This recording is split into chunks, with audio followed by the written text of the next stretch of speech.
आप जानते हैं, कोरोना की वैक्सीन बनाना केवल इसलिए कठिन हो रहा था या ये कहिए कि ज़्यादा समय लगा क्योंकि कोरोना वायरस में बहुत जल्दी म्यूटेशन होता है। लेकिन भारत के नागरिकों में काफ़ी ज़्यादा रोष और इस बात का गुस्सा भी था कि आखिर भारत अमेरिका की इन दोनों वैक्सीन को भारत में क्यों नहीं ला रहा है।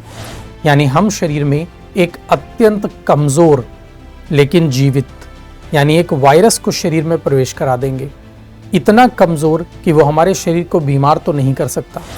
अगर ऐसा कोई व्यक्ति है जिसके शरीर ने पहले से ही प्रतिरक्षा विकसित कर रखी है तो उसके शरीर में इस वायरस का कोई उपयोग नहीं है। इस संपूर्ण जीवित जगत में, लिविंग वर्ल्ड में अगर कोई आनुवांशिक पदार्थ उपलब्ध है तो वो डीएनए होता है। आरएनए कभी भी आनुवांशिक पदार्थ नहीं है, लेकिन आरएनए आनुवांशिक पदार्थ के रूप में उपलब्ध हो सकता है केवल वायरस में। हेलो एवरीवन, नमस्कार साथियों, स्वागत है आप सभी का दृष्टि आईएएस में। और प्रज्ञान सीरीज के अगले खंड में आज हम लोग बायोटेक के संबंध में कुछ और नई चीज़ों पर बात करने वाले हैं। आज के इस वीडियो में हम लोग बात करेंगे और हमारा बेस रहेगा डिजीज़ का, यानी हम बात करेंगे कुछ स्पेशल डिजीज़ेस के बारे में। जैसे कि कोरोना काल आने के बाद से एक वर्ड बहुत फेमस हुआ है जिसका नाम है जूनोटिक डिजीज़, यानी जंतुओं से इंसानों में होने वाली बीमारियाँ। और ऐसे ही साथ में वैक्सीनेशन से संबंधित कुछ प्रमुख प्रौद्योगिकी। तो आज के इस वीडियो में हम बायोटेक के इन दोनों पहलुओं पर बात करने वाले हैं। तो चलिए शुरू करते हैं आज का वीडियो। आज के इस वीडियो में हम लोग किन बातों पर चर्चा करेंगे, सबसे पहले हम लोग ये देख लेते हैं। तो आज के वीडियो में हमारा सबसे पहला पार्ट रहेगा mRNA वैक्सीनेशन, जो कि आज के समय में बहुत ही इंपॉर्टेंट है और यूपीएससी के सबसे पसंदीदा टॉपिक्स में से एक है, जहां से यूपीएससी क्वेश्चन जरूर बनाता है। अगला है आपके सामने वायरल वेक्टर वैक्सीन, उसके बाद है डीएनए वैक्सीन, इसके बाद है निष्क्रिय यानी कि इनएक्टिवेटेड किल्ड वैक्सीन। इसके बाद एग्जाम के लिए हम लोग एक क्विक रिवीजन कॉन्सेप्ट को देखेंगे कि इन सारी बातों को शॉर्टकट में कैसे याद रखा जाए। वायरस, बैक्टीरिया और फफूंद यानी कि फंगस में हम मूल अंतरों को भी देखेंगे। एक मिनट रुक जाते हैं जरा, ये पैनल, हाँ ओके। तो हम लोग वायरस, बैक्टीरिया और फंगस के बीच मूल अंतर को भी देखेंगे और ये हमारा मेन पार्ट है जिसमें हम जूनोटिक डिजीज़ पर बात करेंगे, यानी कि निपाह वायरस, जीका वायरस और इबोला वायरस पर बात करेंगे हम लोग।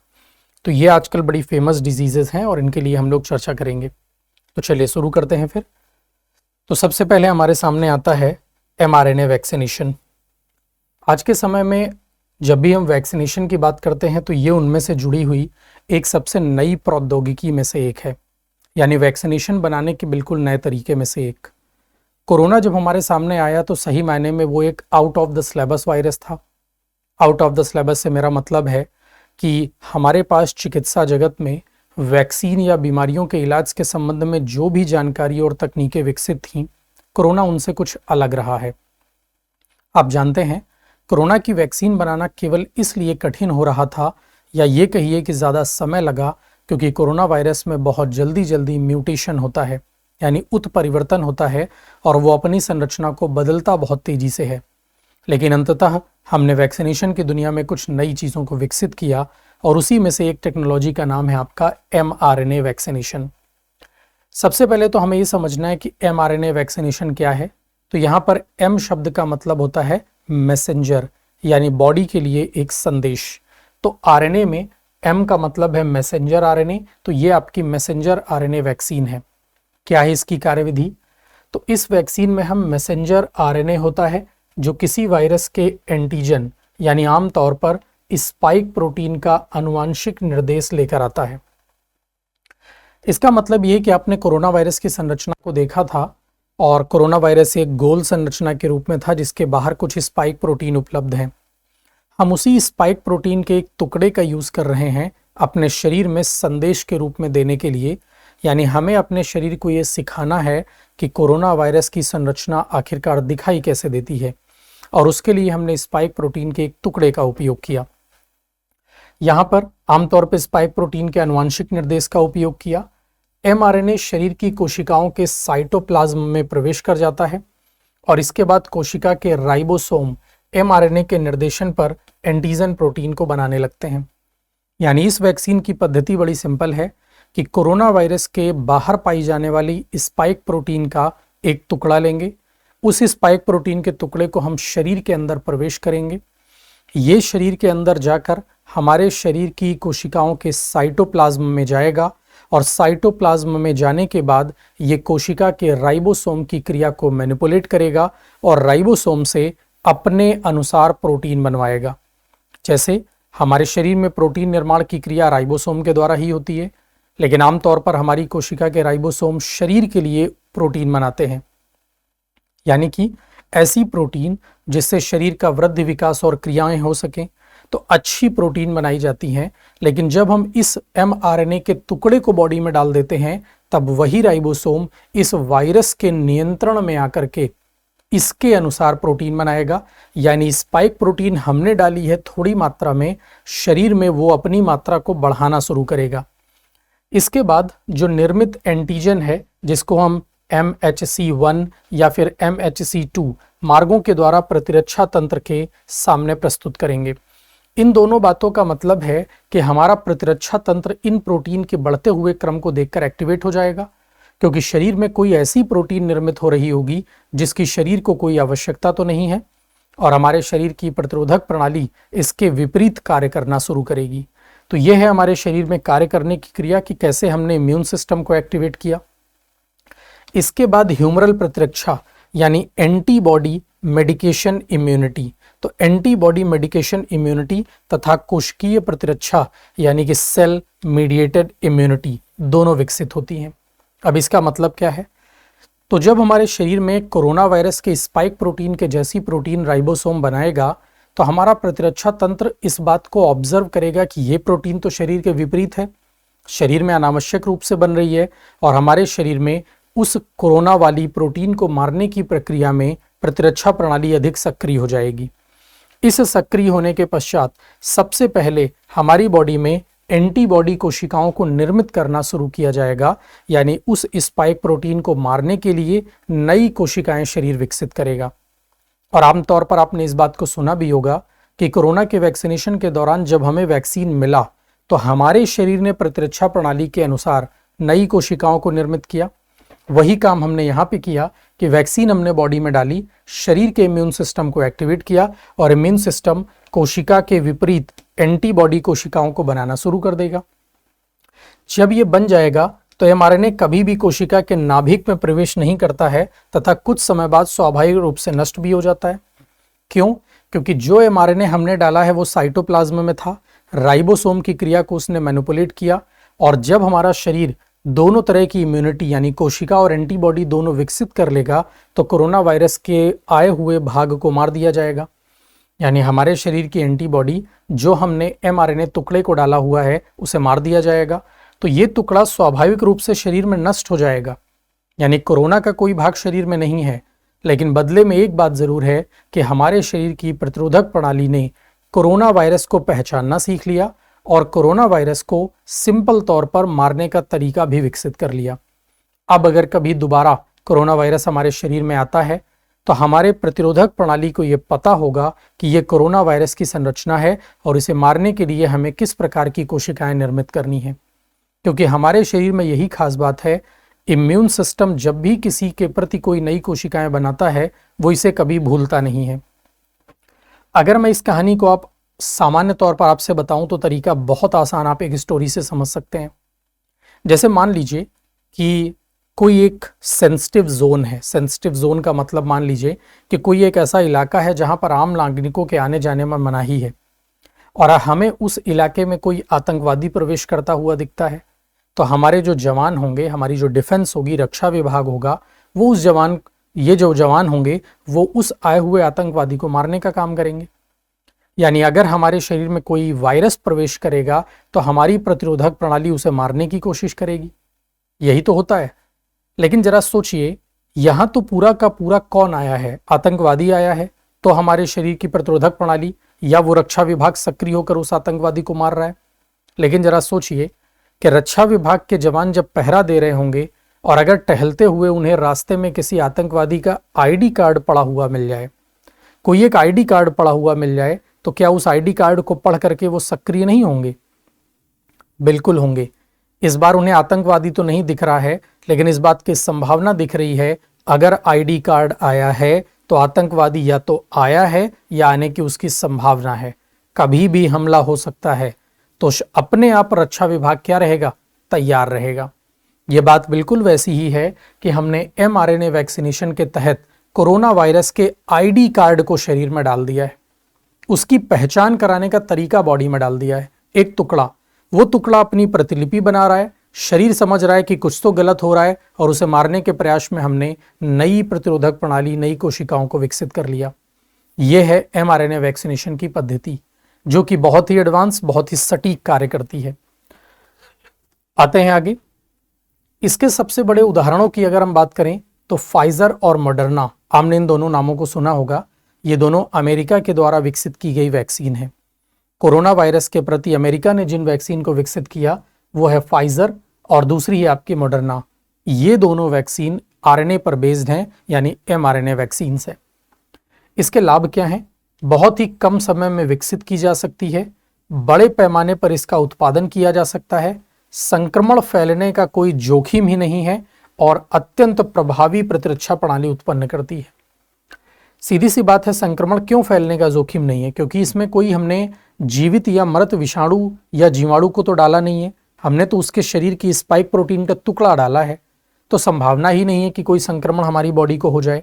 इसीलिए ये इसके बहुत बड़े लाभ हैं जो इसको सटीक और बेहतर वैक्सीन बनाते हैं।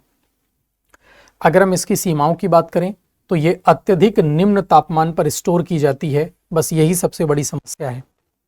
भारत में कोरोना काल के समय पर आपको याद होगा कि भारत की अपनी खुद की विकसित की गई जो वैक्सीन है, जैसे कि कोवैक्सीन और कोविशील्ड, इन्हें सामान्य तापमान पर रखा जाता है, कोई चिंता की बात नहीं है। भारत ने विदेश में बनी हुई वैक्सीन में से स्पुतनिक वैक्सीन जो कि रशिया की है, उसे भारत में लागू किया, लेकिन भारत के नागरिकों में काफ़ी ज़्यादा रोष और इस बात का गुस्सा भी था कि आखिर भारत अमेरिका की इन दोनों वैक्सीन को भारत में क्यों नहीं ला रहा है ना? है तो बहुत बढ़िया वैक्सीन, तो फिर भारत इनमें लागू क्यों नहीं कर रहा है? बहुत लोगों ने इस पर सवाल भी पूछे सरकार से, लेकिन सरकार के पास इसका जवाब यही है कि इसे अत्यंत निम्न तापमान पर संग्रहित करना पड़ता है और ये बहुत बड़ी दिक्कत है। यह अत्यंत निम्न तापमान कोई 1 डिग्री, 2 डिग्री, -1 डिग्री, -2 डिग्री का नहीं है, यह माइनस के 196 डिग्री तक का है, यानी कि क्रायोजेनिक टेम्परेचर है, अत्यंत न्यून तापमान। अब अगर मान लीजिए कि हम अमेरिका से वैक्सीन को मंगाते हैं तो किसी कंटेनर में इनको मंगाना तो आसान है, लेकिन उस कंटेनर से आम नागरिकों तक इसे पहुंचाया कैसे जाए? भारत के जो तंत्र है या भारत में जो सिस्टम डेवलप है, जो इंफ्रास्ट्रक्चर डेवलप है, उसमें ऐसे संसाधनों की बहुत कमी है। अब ऐसा तो नहीं है कि हमारे पास छोटे छोटे फ्रिज हैं जिनको हाथ में उठाकर ले जाया जाएगा। आप जानते हैं वैक्सीन को अगर छोटे छोटे स्वास्थ्य केंद्रों तक पहुंचाना है तो उसके लिए वही तापमान मेंटेन करना होगा, तो वो कंटेनर भी तो चाहिए होंगे, और भारत की अवसंरचना में ऐसे कोई कंटेनर उपलब्ध नहीं है। इसलिए हम चाहें भी इसको विकसित करना तो कम समय में लोगों को उपलब्ध कराने के लिए इसे विकसित करना संभव नहीं है। और दूसरी तरफ अगर इसे भारत के कुछ विशेष अस्पतालों में, बड़े बड़े अस्पतालों में ही केवल उपलब्ध कराया जाए तो फिर समाज में एक नई चर्चा छिड़ जाएगी कि ये तो समाज के लिए एक बायस्ड डिसीजन हो गया। केवल बड़े शहरों में उपलब्ध है, केवल अमीरों के लिए उपलब्ध है, हर व्यक्ति को इसकी पहुंच नहीं है, उपलब्धता नहीं है, तो ये तो और गलत हो जाएगा सामाजिक जस्टिस के साथ। तो ये सोशल जस्टिस के साथ इक्वालिटी नहीं होगी, और यही वजह है कि हम इन दोनों वैक्सीन को भारत में लागू नहीं कर पाए हैं। अगले में आते हैं, mRNA के तापमान के प्रति अस्थिर हो जाता है, यानी अगर आपने इस वैक्सीन को टेम्परेचर में रख दिया, इसे थोड़ा सा भी तापमान मिल गया तो ये निष्क्रिय हो जाएगी, ये खराब हो जाएगी और फिर इस वैक्सीन का कोई असर नहीं होगा। तो ये काफ़ी बड़ी दिक्कत थी, लेकिन अनडाउटली हमारे पास एक तकनीक तो विकसित हुई। धीरे धीरे हम भारत में भी इन तकनीकों को बढ़ावा दे रहे हैं कि हम क्रायोजेनिक रेफ्रिजरेटर या क्रायोजेनिक संसाधन विकसित कर रहे हैं जिनमें वैक्सीन्स को सुरक्षा प्रदान की जा सके। तो हम इस डेवलपमेंट पर आगे बढ़ रहे हैं। आने वाले समय में शायद ये हमारे लिए उपलब्ध भी हो जाएंगी। ये है mRNA वैक्सीनेशन को बनाने का तरीका। आप देख पा रहे हैं हमने वैक्सीन में mRNA लिपिड नैनो पार्टिकल को पैक किया होता है, इंजेक्शन के द्वारा इसे शरीर में प्रवेश करा देते हैं। mRNA कोशिका के अंदर पहुंच जाता है, कोशिका mRNA के निर्देशन पर एंटीजन प्रोटीन बनाने लगती है, तो ये स्पाइक प्रोटीन बनने लगेंगी, और जैसे ही ये प्रोटीन बनने लगेंगी एंटीजन प्रतिरक्षा प्रणाली द्वारा इसकी पहचान कर ली जाएगी और ये जाएंगी और इसको मार देंगी। यानी शरीर एंटीबॉडी और ह्यूमन मेमोरी बनाता है जो भविष्य में सुरक्षा प्रदान करती है, क्योंकि हमारा शरीर एक बार जब किसी वायरस को मारने के लिए कोई कोशिका बना लेता है तो उस संरचना को जीवन भर याद रखता है। यानी दोबारा वही बीमारी हमें संक्रमित करे इसकी संभावना लगभग शून्य हो जाती है। तो यह हमारे शरीर के लिए बड़ी ही खास तकनीक है। आगे आते हैं हम लोग। अगला हमारे सामने दूसरी वैक्सीन का टाइप है जिसे हम बोलते हैं वायरल वेक्टर वैक्सीन। ये हमारी पुरानी तकनीकों में से एक है, यानी ये कहिए कि हम अभी तक जिन वैक्सीन को निर्मित कर रहे हैं उसमें से एक है। यहाँ पर नाम लिखा गया है वायरल वेक्टर वैक्सीन। यानी ये क्या है? तो इसके अंतर्गत हम एक हानि रहित वायरस का उपयोग करते हैं। इसमें वायरस में लक्षित वायरस के एंटीजन का जीन प्रविष्ट कराया जाता है। वेक्टर शरीर में कोशिकाओं को संक्रमित करता है और एंटीजन का निर्माण करवाता है। इससे विशेष रूप से टी कोशिकाएं आधारित प्रतिरक्षा मजबूत होती है। हम इसको आसान भाषा में समझते हैं क्या है। तो सबसे पहले वायरल वेक्टर वैक्सीन के अंतर्गत नाम ही दिया गया है कि हम एक वायरस का यूज करेंगे, यानी हम शरीर में एक अत्यंत कमजोर लेकिन जीवित, यानी एक वायरस को शरीर में प्रवेश करा देंगे। इतना कमजोर कि वो हमारे शरीर को बीमार तो नहीं कर सकता, लेकिन जैसे ही आपके शरीर में एक हानि रहित वायरस पहुंचता है, इसको हम वेक्टर के रूप में, वाहक के रूप में उपयोग कर रहे हैं। जैसे ही ये पहुंचता है, शरीर में जाने के बाद ये एंटीजन जीन को प्रविष्ट करा दिया जाता है और शरीर की कोशिकाओं को संक्रमित करना शुरू कर देता है। लेकिन ये संक्रमण शरीर के लिए घातक बिल्कुल भी नहीं होता, यानी कि संक्रमण होगा लेकिन इतना कमजोर होगा कि शरीर को इसके बड़े नुकसान नहीं होंगे। लेकिन जैसे ही शरीर की कोशिकाओं में संक्रमण फैलना शुरू होगा तो हमारे शरीर की पहली प्रतिरक्षी कोशिका, जिसे हम कहते हैं किलर डब्ल्यूबीसी मारक श्वेत रक्त कणिका है, और ये मारक श्वेत रक्त कणिका जो है टी सेल, जिसको आप टी लिम्फोसाइट भी कहते हैं, ये हम जाएगी और उस वायरस को जिसने संक्रमण फैलाया है उसे मार देगी। और जैसे ही उस वायरस को मार देगी, शरीर ने फिर से एक तकनीक सीख ली है कि वायरस कैसा होता है और उसे मारा कैसे जाता है। तो हमारे शरीर की टी लिम्फोसाइट कोशिकाएं इस प्रकार के वायरस को मारना सीख लेती हैं और भविष्य के लिए शरीर को सुरक्षा प्रदान करती है। यहाँ पर खास बात यह है कि नॉन रेप्लिकेटिंग वायरस, इसकी खास बात यह है कि जो वायरस आपने डाला है वो शरीर में रेप्लिकेट यानी अपनी संख्या को नहीं बढ़ाता है, लेकिन शरीर के लिए अधिक उपयोगी होता है। रेप्लिकेटिंग वायरल वेक्टर यानी कि कम उपयोगी। तो दो प्रकार हैं आपके पास। एक है कि वायरस बॉडी में जाए और अपनी प्रतिलिपि बनाए, तो इसे बोलेंगे रेप्लिकेटिंग, और जो प्रतिलिपि ना बनाए उसे बोलेंगे नॉन रेप्लिकेटिंग। जो प्रतिलिपि नहीं बनाएगा, केवल संक्रमण फैलाएगा, वो अधिक प्रभावी होता है, और जो अपनी प्रतिलिपि यानी रेप्लिकेशन करेगा वो कम उपयोगी होता है। तो वायरल वेक्टर वैक्सीन के दो टाइप हैं। विषाणु जो डाला जाएगा, वायरस जो डाला जाएगा, वो प्रतिलिपि अगर ना बनाए, केवल संक्रमण फैलाए, तो ये शरीर के लिए ज़्यादा फायदेमंद है, और अगर उसने संक्रमण फैलाया तो ये शरीर के लिए बिल्कुल भी बेहतर नहीं है, यानी ये कम उपयोगी रहेगा। तो ये हमारे सामने इसकी खास बात है। आते हैं इसको लेकर कुछ विशेष बातों पर चर्चा करते हैं। जैसे आपने सुना होगा ऑक्सफोर्ड की एस्ट्राजेनिका, जॉनसन एंड जॉनसन और स्पुतनिक वी, जिसका अभी मैंने उदाहरण दिया। तो स्पुतनिक वी बाद में डेवलप की है जॉनसन एंड जॉनसन ने, और ऑक्सफोर्ड एस्ट्राजेनिका ने भी विकसित की है वैक्सीन को। ये कोरोना के लिए विकसित डीएनए वैक्सीन का वो पार्ट रहा है जिसमें हमने वायरल वेक्टर का उपयोग किया है। तो वायरल वेक्टर वैक्सीन, इसका तापमान कितना है? 2 से 8 डिग्री तापमान पर सुरक्षित रखा जाता है, यानी कि सामान्य तौर पर घरों के फ्रिज में भी इसे रखा जा सकता है। क्लियर? तो हम किसी भी सामान्य फ्रिज जो हमारे इंडियन मार्केट में हर घर में होते हैं, हम उसी में इसको रख सकते हैं, और कोशिकीय प्रतिरक्षा, सेल मीडिएटेड इम्यूनिटी को मजबूत बनाता है। यहाँ पर सेल मीडिएटेड इम्यूनिटी का मतलब यह है कि हमारे शरीर में पहले से उपस्थित टी कोशिकाएं, टी लिम्फोसाइट कोशिकाएं जो हैं, उनके प्रति प्रतिरक्षा विकसित कर देता है। सीमाएं क्या हैं इसकी? यदि व्यक्ति में पहले से वेक्टर वायरस के विरुद्ध प्रतिरक्षा हो तो वैक्सीन की प्रभावशीलता कम हो जाती है। जैसे मान लीजिए कि आपने देखा होगा कि कोरोना काल में कुछ लोग ऐसे थे जिनको कोरोना हुआ, दवाएं तो हमारे पास थी नहीं, लेकिन उनके शरीर की प्रतिरक्षा प्रणाली ने खुद ही वायरस से लड़ना सीख लिया। अगर ऐसा कोई व्यक्ति है जिसके शरीर ने पहले से ही प्रतिरक्षा विकसित कर रखी है, तो उसके शरीर में इस वायरस का कोई उपयोग नहीं है, इस वैक्सीन का कोई उपयोग नहीं है। क्यों? क्योंकि शरीर पहले से जो सीख चुका है वही तो हम इससे सिखा रहे हैं। तो फिर वही बात है कि ऑलरेडी बॉडी जानती है, तो इस वैक्सीन का प्रभाव कुछ खास नहीं होगा। दुर्लभ मामलों में vaccine induced immune thrombotic thrombocytopenia जैसी प्रतिकूल घटनाएं देखी गई हैं। अब ये वर्ड क्या है जिसको हम VITT कहते हैं?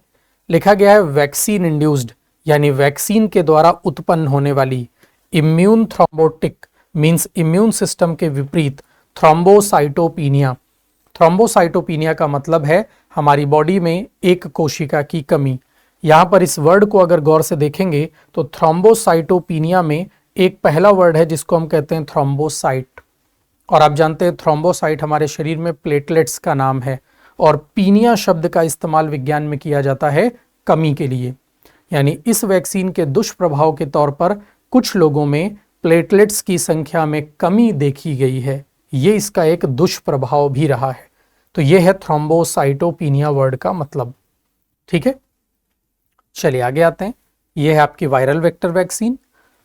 ये आपका वायरस है। हमने इस वायरस को, यानी कि जो निष्क्रिय वायरस है, उसे डाल दिया है बॉडी में, यानी वायरल वेक्टर शरीर की कोशिकाओं में प्रवेश कर जाता है। वेक्टर कोशिका के भीतर जीन एंटीजन कोड बनाता है, यानी अपनी खुद की संख्या को इंक्रीज करेगा और इसको इन्फेक्शन बढ़ाएगा। धीरे धीरे यहाँ पर देखिए अलग अलग कोशिकाओं के भाग विकसित हो जाएंगे, यानी एंटीजन प्रोटीन विकसित होगा, और इसी बात को मारने के लिए हमारे शरीर की टी कोशिकाएं आएंगी और इसको मारना शुरू कर देंगी। ठीक है, तो प्रतिरक्षा प्रणाली सक्रिय हो जाती है और एंटीबॉडी और टी सेल दोनों ही इसके प्रति काम करने लगती हैं। शरीर वैक्सीनेट हो जाता है। इसी को हम कहते हैं वायरल वेक्टर वैक्सीन। ठीक है, चलिए अगले पर आते हैं। अगली वैक्सीन का हमारा प्रकार है जिसको हम कहते हैं DNA वैक्सीन। नाम में क्लियर है, जैसे पहले वाले में RNA था, इसमें क्या है? DNA है। तो ऑब्वियस सी बात है, यहां पर हम DNA का उपयोग कर रहे हैं। अब गौर से समझिए, इसमें लिखा गया है कि इसमें प्लाज्मिड DNA का उपयोग किया जाता है जिसमें एंटीजन का जीन होता है। आपको अच्छे से याद होना चाहिए कि प्लाज्मिड DNA का मतलब क्या है।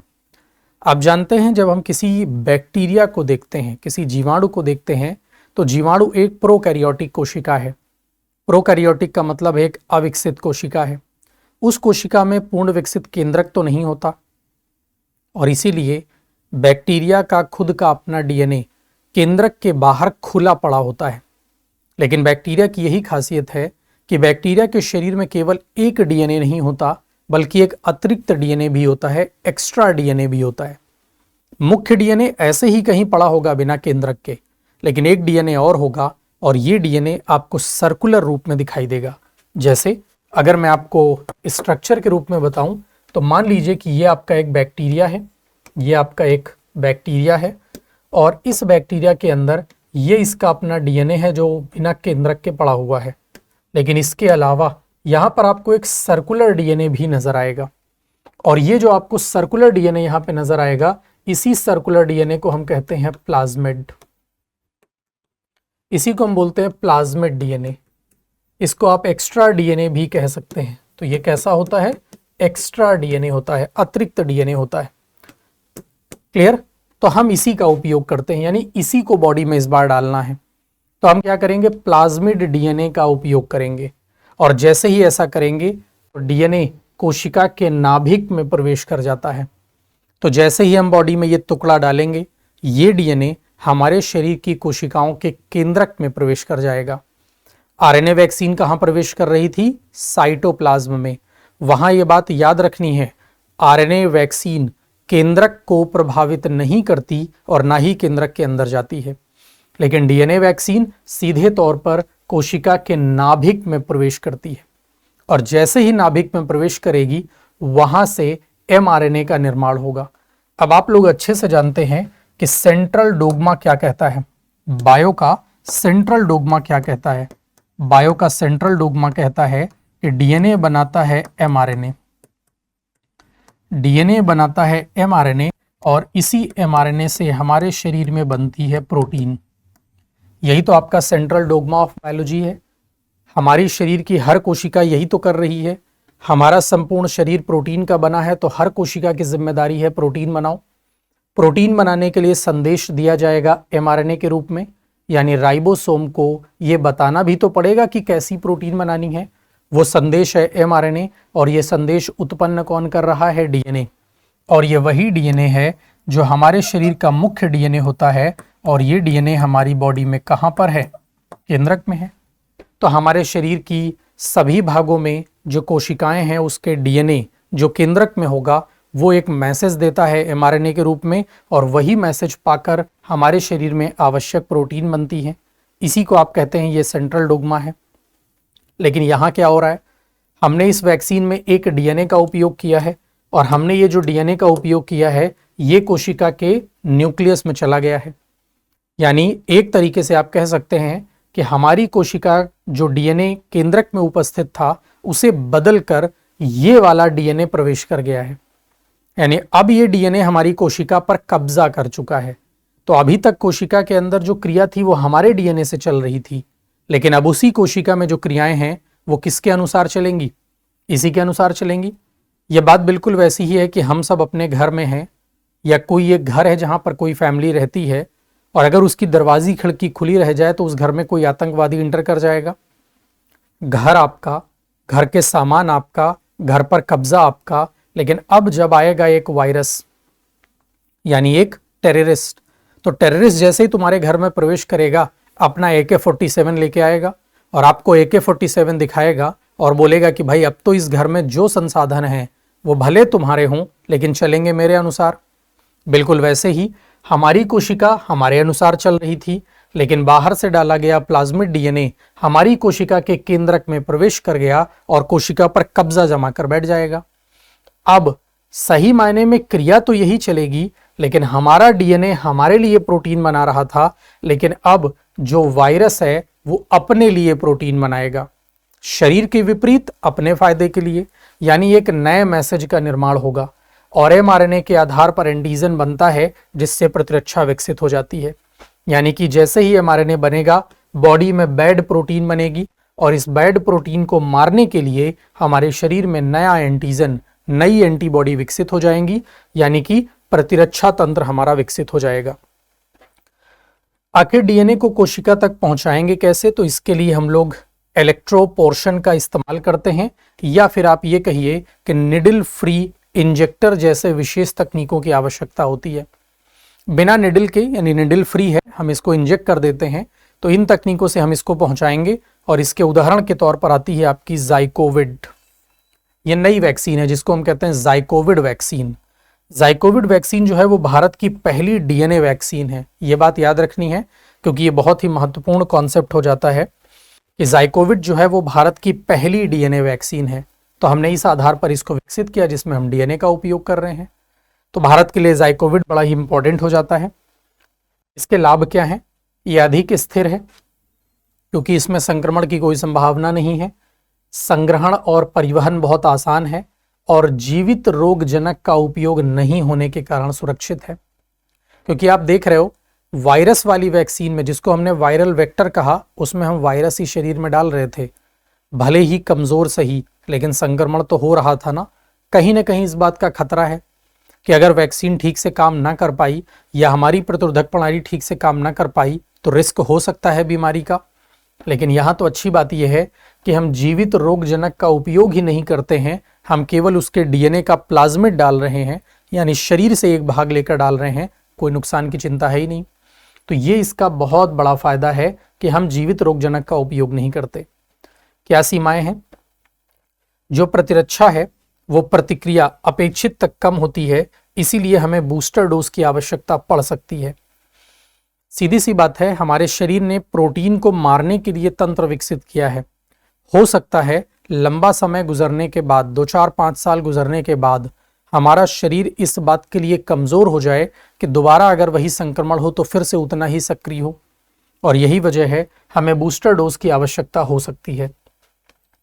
जैसे कि आपने भारत में कोरोना की वैक्सीन्स के बारे में देखा होगा, यानी हमें कोवैक्सीन और कोविशील्ड मिली, वो इसी पर आधारित थी, और हमें ये दोनों मिली और इसको मिलने के बाद हमने क्या किया, उसके बूस्टर डोज भी उपलब्ध कराए, यानी हमें 3 सालों में 4 सालों में धीरे धीरे ये डोज अलग अलग समय पर लगते हुए मिले।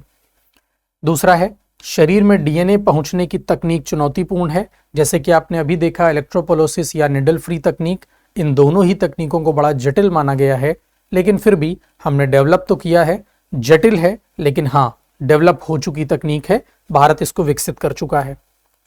ये आपके डीएनए वैक्सीन का एग्जाम्पल था जो कि हम लोगों ने पहले देखा। तो डीएनए वैक्सीन का तो एग्जाम्पल मैं आपको ऑलरेडी बता चुका हूं। आगे आते हैं हम लोग निष्क्रिय, या ये कहिए कि ये जो डीएनए वैक्सीन का कॉन्सेप्ट था वही आपके प्लाज्मिड का है, बस अंतर क्या है कि सेम है, पूरा सब कुछ सेम है, बस यहां पर हम लोग इस बार किसका यूज कर रहे हैं, डीएनए प्लाज्मिड का उपयोग कर रहे हैं। ठीक है, तो डीएनए ही है लेकिन इस बार प्लाज्मिड वाला। डीएनए वैक्सीन का इंजेक्शन शरीर में डाला, प्लाज्मिड हमारे शरीर में आ गया।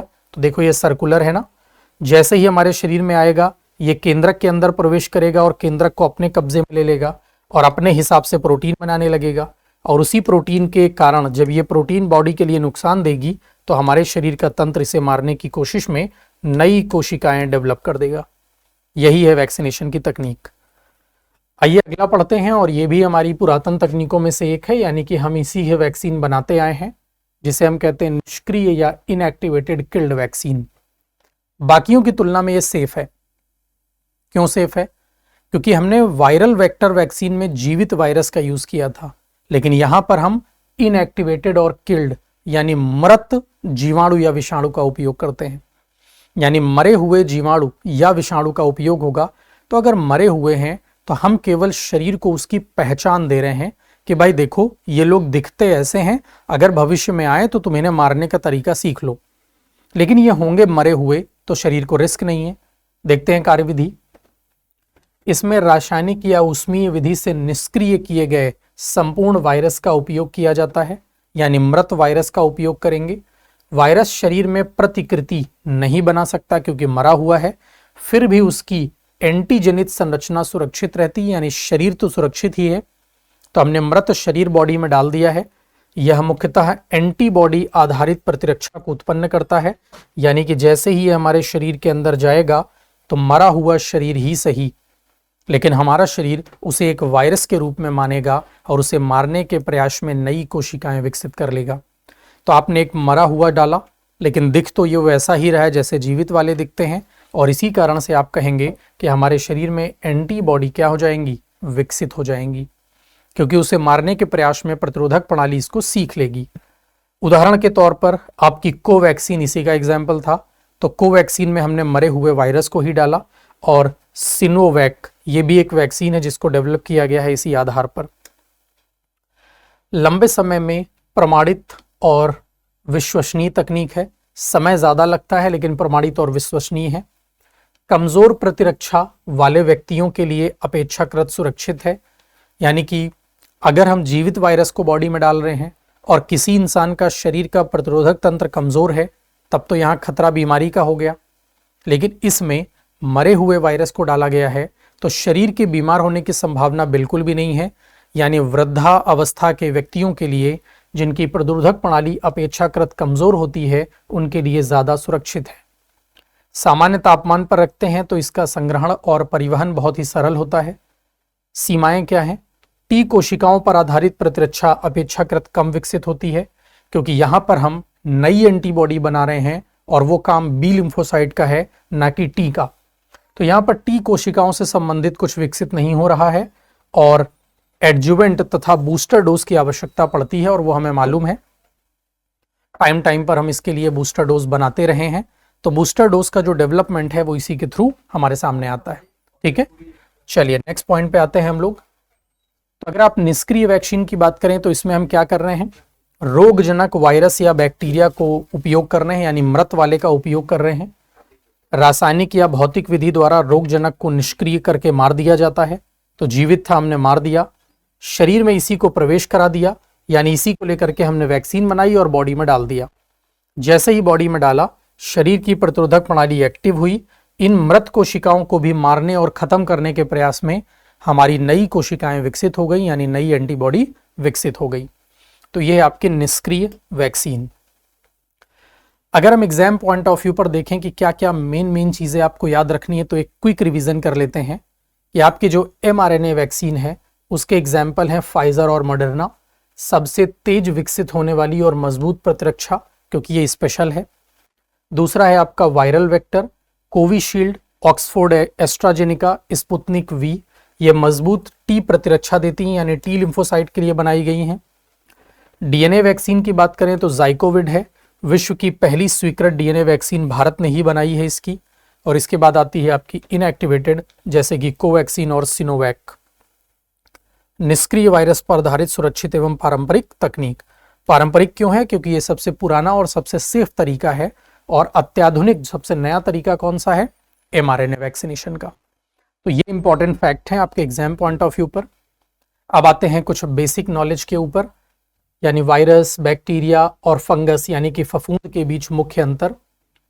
जीवाणु, विषाणु और फंगी ये तीनों ही क्या हैं? सूक्ष्म जीव हैं, माइक्रो ऑर्गेनिज्म हैं, लेकिन इनकी संरचना, इनका जीवन चक्र, प्रजनन और उपचार की विधियां एक दूसरे से बिल्कुल अलग हैं।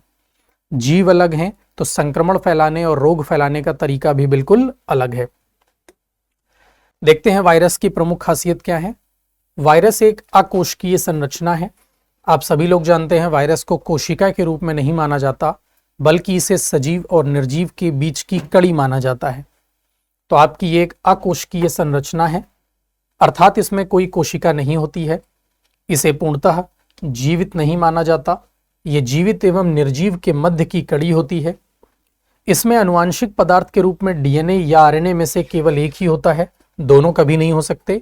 ये पॉइंट बड़ा ही इंपॉर्टेंट है कि वायरस के अंदर आनुवांशिक पदार्थ के रूप में डीएनए और आरएनए दोनों संभव है। वैसे तो आप लोग जानते ही होंगे कि संपूर्ण जीवित जगत में, लिविंग वर्ल्ड में, अगर कोई आनुवांशिक पदार्थ उपलब्ध है तो वो डीएनए होता है। आरएनए कभी भी आनुवांशिक पदार्थ नहीं है, लेकिन आरएनए आनुवांशिक पदार्थ के रूप में उपलब्ध हो सकता है केवल वायरस में, केवल विषाणु में। वायरस केवल जीवित कोशिकाओं के भीतर ही अपनी संख्या बढ़ा सकते हैं, इसलिए इन्हें अनिवार्य अंतःकोशिकीय परजीवी कहा जाता है, यानी हमारे शरीर में आने के बाद ही अपनी संख्या बढ़ाते हैं। इसमें राइबोसोम नहीं होते हैं, इसलिए ये स्वयं प्रोटीन नहीं बनाते और इसीलिए ये हमारे शरीर की कोशिकाओं की क्रियाविधि पर अपना नियंत्रण और कब्जा बनाते हैं। इनका अपना कोई उपापचय यानी मेटाबॉलिज्म नहीं होता। एंटीबायोटिक दवाएं इस वायरस पर कोई प्रभाव नहीं डालती। वैसे भी एंटीबायोटिक में दो शब्द हैं, एंटी मतलब विपरीत और बायोटिक मतलब जीवन के विपरीत। तो ये जिसमें जीवन है उसी को मार सकती हैं, यानी बैक्टीरिया और फंगस को तो मार सकती हैं, वायरस को नहीं मार सकती। इसीलिए एंटीबायोटिक का कोई उपयोग नहीं है। जैसे कि आपका इन्फ्लुएंजा वायरस है, HIV वायरस है, इबोला वायरस है, इन सभी पर एंटीबायोटिक का कोई उपयोग नहीं होता। ये आपके वायरस की संरचना है। और अगर हम इनकी बात करें तो वायरस में बस बाहर एक खोल पाया जाता है और मुख्य खोल ये आपका अंदर वाला है जो कि सुरक्षा देता है, और इसको आप कहते हैं कैप्सिड। वायरस के बाहर का खोल जो प्रोटीन का बना है उसे हम कैप्सिड कहते हैं, और इसके अंदर डीएनए या आरएनए में से कोई एक न्यूक्लिक अम्ल होता है। दोनों साथ कभी नहीं हो सकते, कोई एक होगा। ठीक है, जैसे कि इसके अलग अलग आकार हो सकते हैं, सर्कुलर हो सकता है या फिर बहुफलीय हो सकता है। आपका ये वाला बड़ा ही फेमस है जिसको हम TMV कहते हैं, टोबैको मोजैक वायरस कहते हैं। और इसके बाद आता है आपका इन्वेलप बेस्ड। ऐसे ही आपका एग्जाम्पल में देखें, कोरोना वायरस हो गया, SARS-CoV-2, इन्फ्लुएंजा वायरस हो गया, इबोला वायरस हो गया और बैक्टीरियोफेज हो गया। तो ये बड़े ही इंपॉर्टेंट एग्जाम्पल्स हैं इससे संबंधित। अगले पर आते हैं। अगर हम नेक्स्ट पॉइंट की बात करें तो नेक्स्ट पॉइंट में हमारे सामने बैक्टीरिया आता है। और बैक्टीरिया की अगर प्रमुख चीज़ें देखी जाएं तो बैक्टीरिया एक प्रोकैरियोटिक सेल है, जिसके बारे में अभी मैंने आपको बताया, साथ ही एक कोशिकीय। वायरस के अलावा सभी में डीएनए आनुवांशिक पदार्थ होता है।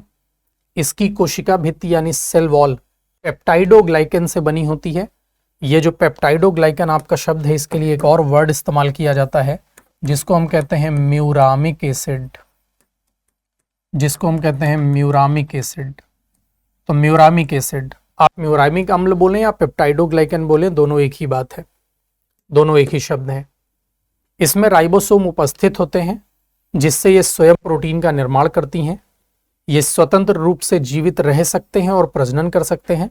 बैक्टीरिया को किसी जीवित कोशिका की आवश्यकता नहीं होती है। अधिकांश बैक्टीरिया एंटीबायोटिक दवाओं से नियंत्रित किए जा सकते हैं। हमने एंटीबायोटिक को बनाया ही स्पेशली इसी पर्पस के लिए है, तो हम इसको मार सकते हैं। इसके बाद आता है आपका क्षय रोग यानी कि ट्यूबरकुलोसिस माइकोबैक्टीरियम ट्यूबेरी, इसका पूरा नाम है। कॉलेरा जैसे वाइब्रियो कोलेरी इसके बैक्टीरिया का नाम है। तो ये इसके उदाहरण है। ये आपके बैक्टीरिया की सेल है, कई आकार के हो सकते हैं, गोलाकार हो सकते हैं, डंडाकार हो सकते हैं, या फिर ये कहिए कि ये कॉमा शेप्ड हो सकते हैं जिसको वाइब्रियो कहते हैं। कुछ स्प्रिंग जैसे हो सकते हैं, स्पाइरेलियम, और स्प्रिंग थोड़ी जटिल भी हो सकती है। तो अलग अलग प्रकार के ये हमारे आकार हो सकते हैं बैक्टीरिया के। बैक्टीरिया एक प्रोकैरियोटिक सेल है जिसके अंदर बहुत सारे अंग हमें नहीं दिखाई देते। अंदर हमें आनुवांशिक पदार्थ जरूर दिखता है जो कि डीएनए होता है। राइबोसोम कोशिका में उपस्थित हैं। प्लाज्मिड यहाँ पर उपस्थित होता है, यानी ये देखो सर्कुलर डीएनए जो उपलब्ध है, और इसमें चलने के लिए आपके फ्लैजिला होते हैं। तो ये कुछ खास चीज़ें हैं इस वायरस को लेकर के। वायरस कई बार अच्छे भी हो सकते हैं, ऐसा नहीं कि बैक्टीरिया हमेशा बुरे हैं।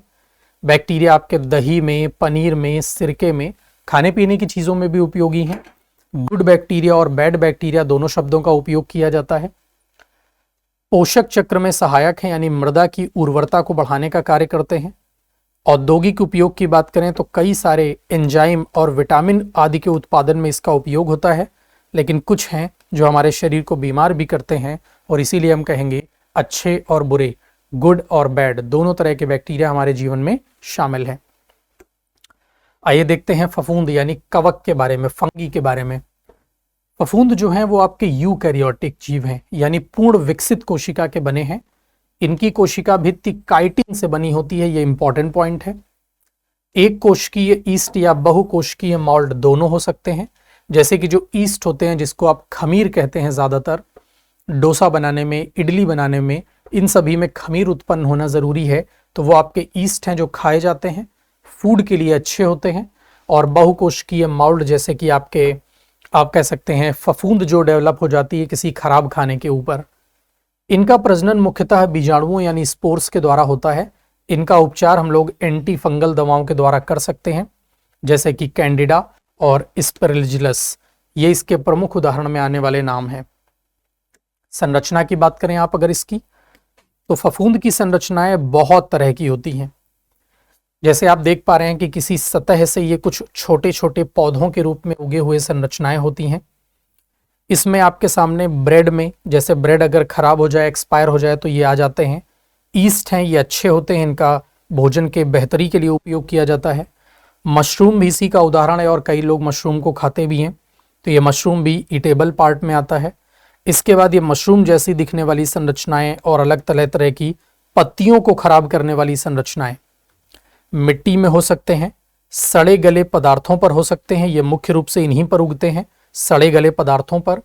इसके बाद पेड़ पौधों पर हो सकते हैं, नमी वाले स्थानों पर इसकी संख्या ज़्यादा पाई जाती है। पशु और अन्य जीवों पर भी ये उत्पन्न हो सकते हैं, यानी कि अगर त्वचा की सफाई ना करें तो ये वहाँ पर भी उपलब्ध हो सकते हैं। ये पानी के साथ भी उपलब्ध हो सकते हैं। पशु और पक्षियों में शरीर पर चिपके हुए पाए जा सकते हैं, और अधिक संख्या में पानी और गहरे समुद्रों में भी इसकी उपलब्धता देखी जाती है। अगर हम इसके वर्गीकरण की बात करें तो साइकोमाइसिटीज नाम से आता है, जाइगोमाइसिटीज नाम से आता है, एस्कोमाइसिटीज नाम से आता है, बेसिडोमाइसिटीज नाम से आता है, और ड्यूटेरियोमाइसिटीज नाम से आता है। ये फफूंद के डिफरेंट वर्गीकरण हैं। बस कुछ नहीं, शरीर के आकार उत्पन्न होने के आधार पर ही हम वर्गीकरण को देखते हैं। जैसे साइटोमाइसीडीज को देखा जाए तो ये मुख्य रूप से जो है ये जल में पाए जाते हैं, यानी नमी वाली सतहों पर। अगर हम बात करें जाइगोमाइसीडीज की तो ये परजीवी होते हैं जो किसी और सजीव या जगह के ऊपर उगेंगे। अगर हम एस्कोमाइसीडीज की बात करें तो ये मुख्य रूप से रोग उत्पन्न करते हैं सेक्सुअल रिलेशन संबंधित, यानी कि लैंगिक अंगों में। ऐसे ही हम बेसिडोमाइसीडीज की बात करें तो मशरूम इसका उदाहरण है। और प्रजनन संबंधी रोग जो हैं उनमें आता है नाम ड्यूटेरियोमाइसीडीज का। तो ये विभिन्न प्रकार के आपके फंगस की श्रेणियां हैं। लास्ट पॉइंट के तौर पर हम आते हैं इस टॉपिक के सबसे महत्वपूर्ण भाग पर, जिसे हम कहते हैं जूनोटिक। और जैसा कि मैंने आपको बताया हुआ है कि जूनोटिक शब्द आजकल बड़ा फेमस है, खासकर कोरोना के बाद से। तो देखो, जूनोटिक शब्द की उत्पत्ति इस मामले पर हुई है कि जब भी कोई रोग हमारे आसपास होते तो हैं रोगजनक, जैसे हम सूक्ष्म जीवों के महासागर में रहेंगे तो हजारों वायरस और बैक्टीरिया हमारे आसपास हैं, लेकिन सब हमें ऐसे ही बीमार नहीं करते क्योंकि वो शरीर में सीधे तौर पर प्रवेश भी नहीं करते। लेकिन जब कभी किसी बीमारी का कारक कोई एक वाहक बन जाए जंतु, यानी कोई भी कारक जंतुओं के माध्यम से स्थान तक पहुंचना स्टार्ट कर दे, ह्यूमन बॉडी को इन्फेक्शन एनिमल से होने लगे, तो ऐसी बीमारियों को हम क्या कहते हैं? जूनोटिक डिजीज कहते हैं। जैसे जूनोटिक रोग क्या होते हैं, यानी जूनोटिक डिजीज क्या होती हैं? तो जो जूनोटिक रोग हैं वो संक्रामक रोग हैं, जानवरों से मनुष्यों में फैलते हैं और सामान्यतः इनको हम लोग स्पिल ओवर घटना के माध्यम से होता है, यानी एक से दूसरे में शिफ्ट हो जाना। जैसे वायरस, बैक्टीरिया, फंगस या पैरासाइट पशुओं से मनुष्यों में प्रवेश कर जाते हैं। इंपॉर्टेंट बात यह है कि लगभग 75% उभरते हुए संक्रामक रोग आजकल जूनोटिक हैं, यानी आज के समय में ये बहुत ही इंपॉर्टेंट है। 75% डिजीज जो इंसानों को होती हैं वो जूनोटिक हैं, यानी एनिमल से आती हैं। इसीलिए हम one nation one health policy के कॉन्सेप्ट पर काम कर रहे हैं कि अगर हमें स्वस्थ रहना है तो हमें अपना इन्वायरमेंट, प्लांट और एनिमल सभी को स्वस्थ करना होगा, और जब वो स्वस्थ रहेंगे तो हमारी बॉडी पर 75% डिजीज आना कम हो जाएंगी। तो ये इसीलिए बड़ा इंपॉर्टेंट कॉन्सेप्ट होता है। इसी के उदाहरण में सबसे पहले आता है आपका निपाह वायरस, बड़ा ही फेमस रहा है। वायरस परिवार अगर बात करें तो कौन सा परिवार है? तो ये आपका आता है पैरा माइक्सोवेरिडी। प्राकृतिक रूप से अगर इसके हम भंडारण की बात करें तो फल खाने वाले चमगादड़ से ये फैलता है, यानी ऐसे चमगादड़ जो फलों पर संक्रमण और अटैक करते हैं, और ऐसा ही फल अगर कोई इंसान खा ले तो उसकी बॉडी में इसका इन्फेक्शन आ जाता है। कैसे इसका ट्रांसमिशन या संचरण होता है? तो चमगादड़ मनुष्य यानी संक्रमित फलों के माध्यम से और मनुष्य से मनुष्य में यानी शारीरिक द्रवों के संपर्क में आने से फैल जाता है। इसकी प्रमुख विशेषता है कि बहुत तेजी से मस्तिष्क पर यह संक्रमण फैलाता है, तो मस्तिष्क में सूजन और बुखार, मृत्यु दर बहुत अधिक है, यानी 40 से 75% लोग इसके संक्रमण में मर जाते हैं। भारत में विशेष रूप से केरल में समय समय पर इसका प्रकोप देखा जाता है, यानी केरल में यह ज्यादा फैलता हुआ देखा गया है। अभी तक इसको लेकर के कोई लाइसेंस प्राप्त वैक्सीन उपलब्ध नहीं है, प्रयोग इस पर चल रहे हैं लेकिन फुल्ली डेवलप्ड कुछ भी नहीं है, और विभिन्न प्रायोगिक वैक्सीनों पर अनुसंधान जारी है कि जल्दी से जल्दी हम इसको डेवलप कर पाएं। यह आपका निपाह वायरस है। तो निपाह वायरस बहुत तेजी से संक्रमण फैलाता है और केरल क्षेत्र में इसके संक्रमण को अधिक फैलते हुए देखा गया है। इसके बाद आते हैं जीका वायरस पे। जीका वायरस पुराना हो चुका है लेकिन बड़ा ही फेमस। क्यों? इसका जो परिवार है वो फ्लेवरिडी है। इसका वाहक कौन है? एडीज मच्छर है, और एडीज मच्छर भारत के लगभग हर घर में पाया जाता है, और यही वजह है कि ये कभी भी कहीं पर भी फैल सकता है। इसका संक्रमण मच्छर के काटने से फैलता है, सेक्सुअल ट्रांसमिशन लैंगिक संपर्क से भी ये फैलता है, और गर्भवती मां से भ्रूण तक। ये तीनों पॉइंट्स बड़े इंपॉर्टेंट हैं क्योंकि यूपीएससी ऑलरेडी इस पर सवाल बना चुका है, तो ये वाला पॉइंट अक्सर लोग भूल जाते हैं, तो आप याद रखेंगे। संक्रमण मच्छर के काटने से भी फैलेगा, यौन संपर्क से फैलेगा, गर्भवती मां से भ्रूण में फैलेगा, लेकिन क्या मानव से मानव में फैलेगा? तो मानव से मानव में संक्रामक तरीके से नहीं फैलेगा, यही इसकी खास बात है। अगर हम इसकी बात करें तो सामान्य तौर पर हल्का बुखार और त्वचा पर चकत्ते यानी रेडिश पिगमेंटेशन आ जाता है। नवजात बच्चों में मुख्य रूप से यानी कि छोटे छोटे बच्चों में मस्तिष्क और सिर का भार बढ़ना, सर में सूजन का आना, बुखार होना आमतौर पर ज्यादा देखा गया है। और इसी से जुड़ा हुआ एक रोग है जिसे हम बोलते हैं गुलियन बर्रे सिंड्रोम, जीबीएस कहा जाता है। जीबीएस एक ऐसा रोग है जिसमें हमारे शरीर का परिधीय तंत्रिका तंत्र, पेरिफेरल नर्वस सिस्टम, जो हमारे शरीर की मांसपेशियों और बाहरी संरचनाओं का नियंत्रण करता है, वो कमजोर हो जाता है। ऐसे में कोई भी व्यक्ति अपने हाथ और पैरों पर पूरा नियंत्रण नहीं रख पाता। हाथों में झुंझुनाहट का होना, वाइब्रेशंस का होना और सही ढंग से कार्य ना कर पाना, नियंत्रण में कमी, ये सब इसके उदाहरण में देखा जाता है, जिसको आप जीबीएस कहते हैं। अभी तक इसको लेकर के भी कोई अप्रूव्ड वैक्सीन उपलब्ध नहीं है, जिस पर शोध जारी है। ये है आपका जीका वायरस। तो जीका वायरस भी काफी ज्यादा तेजी से संक्रमण फैलाता है और अभी तक इसकी वैक्सीन हमारे पास उपलब्ध नहीं है। अंत में आते हैं इबोला वायरस के ऊपर। इबोला वायरस काफी ज्यादा फेमस रहा है भारत में। इबोला वायरस किस परिवार का है? फ्लेवरिडी परिवार का है, यानी जिससे जीका वायरस आता है उसी का साथी है ये। प्राकृतिक रूप से भंडारण इसका फल खाने वाले चमगादड़, यानी जहां से आता है आपका निपाह वायरस, ये उसी से संबंधित है। मुख्य रूप से अगर हम बात करें, इसका नाम जो है अफ्रीका की इबोला नदी के नाम पर रखा गया है। तो अगर चमगादड़ फलों को संक्रमित करेंगे और उसी फल को इंसान खाएंगे तो ये वहां से आ जाता है। संक्रमित जंगली जानवरों के संपर्क में आने से भी हो सकता है, क्योंकि वहां लोग जो जंगली जानवर हैं वो भी फलों पर ही आश्रित हैं, फल वगैरह खाते रहते हैं, वहां से संक्रमण आ जाता है और वहां से इंसानों में। संक्रमित व्यक्ति के रक्त एवं अन्य शरीर के द्रवों के संपर्क में कोई इंसान आ जाए तो यह इंसान से इंसानों में भी फैलता है। मुख्य रूप से अगर इसकी बात करें तो रक्तस्रावी फीवर आता है, यानी कि शरीर के अंदर इंटरनल ब्लीडिंग होती है। बुखार तो रहता ही है और तेज बुखार के साथ इंटरनल ब्लीडिंग होती है। इसमें मृत्यु दर बहुत अधिक है, कारण वही आपका इंटरनल ब्लीडिंग हो जाता है और कई सारे अंग एक साथ फेल हो सकते हैं, क्योंकि जब इंटरनल ब्लीडिंग होती है ऑर्गन्स कमजोर हो जाते हैं और एक साथ कई ऑर्गन फेल भी हो सकते हैं। इसके बारे में अगर हम देखें तो इबोला के लिए वैक्सीन स्वीकृत है तथा प्रकोप के दौरान इसका उपयोग किया जाता है, यानी ये वैक्सीन ऐसे ही हर किसी को उपलब्ध नहीं कराई जाती, लेकिन जब किसी क्षेत्र में इसका संक्रमण बहुत तेजी से फैलता है, क्योंकि ये हो चुका है पुराना संक्रमण, इसका अब बहुत कम हो गया है क्योंकि हम वैक्सीन डेवलप कर चुके हैं, और जब किसी क्षेत्र में अगर दोबारा इसके बढ़ते हुए क्रम को देखा जाता है तो जल्दी से जल्दी हम वैक्सीन का उपयोग करके इसे वहां पर समाप्त करते हैं।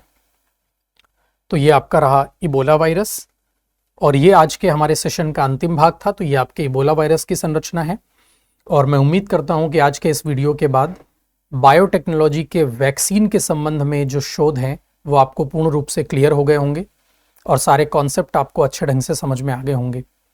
तो चलिए आज इस वीडियो को यहीं तक रखते हैं और मिलते हैं हम अपने अगले वीडियो में, और बायोटेक के ही संबंध में कुछ और पहलू हैं जिस पर हम चर्चा करेंगे। तो आज के इस वीडियो को यहीं अंत करते हैं। So thank you very much. अब एग्जाम की तैयारी को और बेहतर करने के लिए हमारे चैनल को लाइक, शेयर और सब्सक्राइब करना ना भूलें।